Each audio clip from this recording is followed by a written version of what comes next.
Hello and welcome to another update video about the DXY as we are entering the weekend here on the 9th of December. Just we start with the bigger picture basically, for anybody who's new on this channel. Assumption is that we peaked here, and that is really in the middle of the 80s, 1985. We peaked in a wave 3. That was really back then. I think that was the all-time high, $164. Since then we have come down, bottomed here in 2008 in a wave 4, and I think we are now on our way in a wave 5. Now you can see how long those movements take. It is really multi-year, decade perspective here. So we don't really want to dive into that too much, but the trend is clear from here to me. It is up. So I'm quite bullish on the dollar long term based on this analysis. Obviously wave 3 is normally the strongest wave, and then we came down in 4 and now the wave 5. At some point then, probably decades in the future, or what, I don't know, it's very hard to forecast how long something takes. Usually those corrections take longer than the impulses, which would be an impulse to the upside in a wave 5, maybe only a decade or so. But when that has peaked then, this wave 5, that would be the peak of a multi-year cycle or multi-decade cycle, and that will mean a significant crash. But we're talking about maybe 10 years in the future or maybe even longer, okay? Until then, quite bullish, but of course also this will not move, in a straight line. No, we're talking here about ups and downs. We talk about the messiness, In fact, I think we have now, within this wave 5, we have completed here a wave 1. If we haven't completed it, we will complete it very shortly. We're going to come down in a wave 2 very shortly. Maybe we're already in the wave 2. We'll take a look at that on the in the lower level wave count. Next one would be a wave 3 to the upside, then a wave 4 down, and a wave 5 up. In fact, I can actually just add it to this chart here in this video. So we would get a wave 5, a wave 4 first, and then a wave 5 of 5. So the wave 5 itself would be a 5-wave move.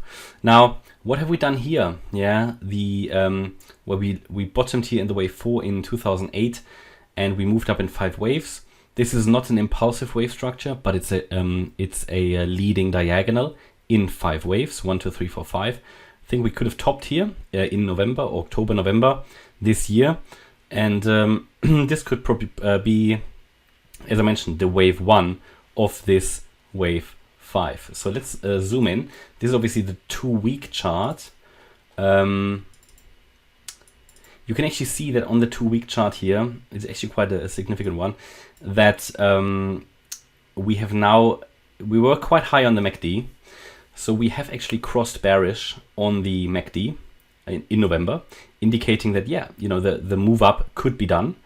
Could be finished. And also the RSI dropping, but still there is much more space for further downside. On the monthly chart even on the monthly, this is really the long-term view. This has started to decrease in bullish momentum back in October. So also here another indicator that things could be changing and could be moving further to the downside. Here on the weekly chart, which is of course a bit more short-term, still full force down. The momentum is down on the weekly chart.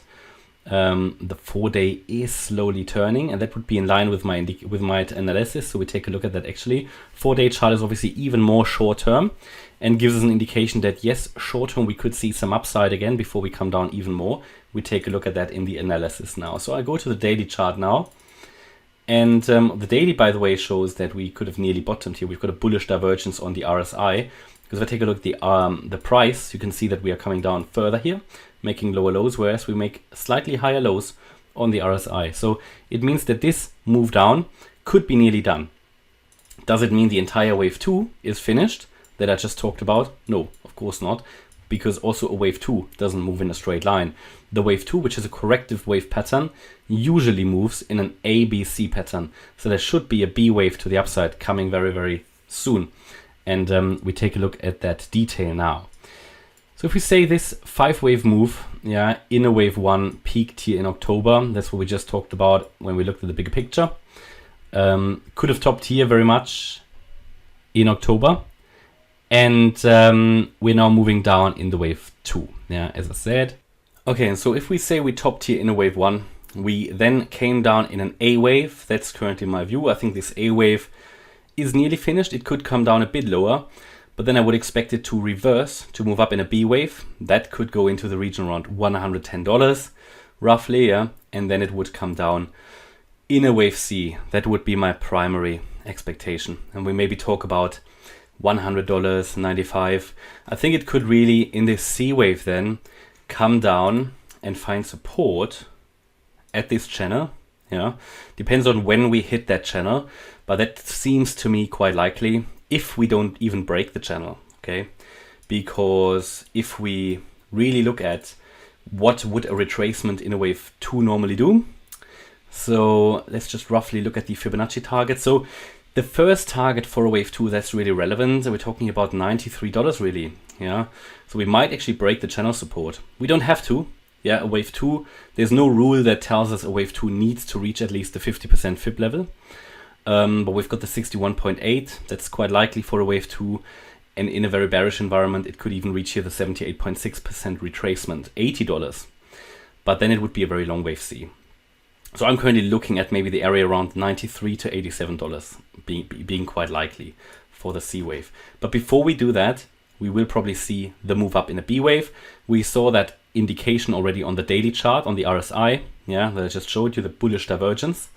But the 4-day, the monthly, the 2-week chart, they all point still to the downside, which tells me that a larger correction is unfolding here. Okay, if I go to the 1-day chart again, you can just see the detail of this A wave, which is coming down. And this A wave is, in my opinion, a 3-wave structure, A, B, C. And the C wave is a 5-wave move. To get a more detailed understanding of that, we take a look at the 4-hour chart. Here on the 4-hour chart, you can actually see that we moved down in a wave 1, a wave 2, a wave 3. Wave 4 is currently unfolding, and then wave 5 down. The resistance levels are still being respected, with one of the key levels being here $107 to $108. That's sort of a resistance range. I can actually add another level here at this swing high. Talked about that in the previous videos extensively. As long as we are below $100, there is still significant downside potential. It could be that wave 4 is already done. It could be that wave 4 goes still a little bit higher before we come down. That's unclear at this stage. Yeah, we don't know that. But at the moment, my focus still remains on the downside, and I currently treat every upside, first of all, as just part of this ABC correction. We don't even need that longer C wave. It could be, as I said, that wave 4 was already finished here. It would be a short wave 4. Yeah. So primarily, I actually look at maybe a little bit more upside in the C wave. That all has to do with ideal retracements, Fibonacci retracements, because we really only reached the minimum retracement for a wave 3. So the minimum target for the wave 4. That's the 23.6% fib level. But the fact that we actually reacted perfectly to this fib level tells me that it respects the fib levels very well. It respects the wave count really well. But ideally, I would like it to go to the 38.2% fib level at $106.84, plus minus a few cents. That would be the ideal target for a wave 4. And it would be an ABC pattern. Well, we would, however, in this scenario, break out of this descending wedge. So as long as we are constrained by the wedge, I think we can focus immediately on the downside. A signal that we come down lower in wave 5 would be if we break below the previous swing low at $104. If we break the wedge, it would, in my opinion, not immediately be a bullish sign. It would just mean that we are part of this wave 4 still, the C wave of 4, until we break above $108. And above $108, I have to assume we are actually in this larger relief rally. Nothing bullish, but the larger relief rally that already the wave 5 finished somewhere here, and that we are already in the B wave. Yeah, so hopefully that's clear. The $108 level is really important. As long as we stay below that level, the downside potential is there, and I'm looking at the area around $100 to $103. If we put one more low in, and then see a small recovery, then I will assume as well that a low has been made. Because ideally, we make one more low here. Ideally. But it wouldn't be the first time that Elliott Wave suggested one more low, and you just sometimes don't get it. Yeah, because there are always different interpretations possible. So I'm always cautious when there is one more low ideally coming. the market doesn't need to do it. Okay, good. So that's sort of my view. And also today, obviously, we had, was it PPI data that was released? Came in slightly above forecast. So that's generally bullish for the DXY. It was slightly bullish. We did move up a bit on the DXY, but nothing major. Okay. So there is one more scenario, which, however, in the short term is not different. Just might have a small implication on the lower level wave count, but it would still adhere very well here to this sort of structure. The alternative scenario is that we didn't peak here in a wave 5 of 1, but we only peaked in a wave 3. We are currently coming down in a wave 4, and we will make one more high in a wave 5. So you can see short term, no difference between these scenarios. It's just how we move up. That will differ. And we will be able to tell probably which scenario we're in, depending on the wave structure that is evolving here to the upside. And in the second scenario I've just shown you, we will probably, that would be my idea, my view, we will reach the $120 level before we then enter into this wave 2 correction. So short term, very similar wave count. Yeah, also the movements of the price shouldn't really differ.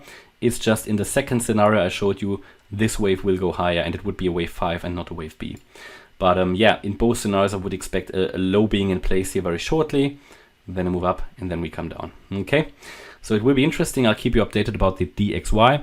Hope you liked the update. If you did, please hit the like button, leave a comment and subscribe. And if you really like the content, then please check out the channel membership. Thanks a lot for watching. Bye bye.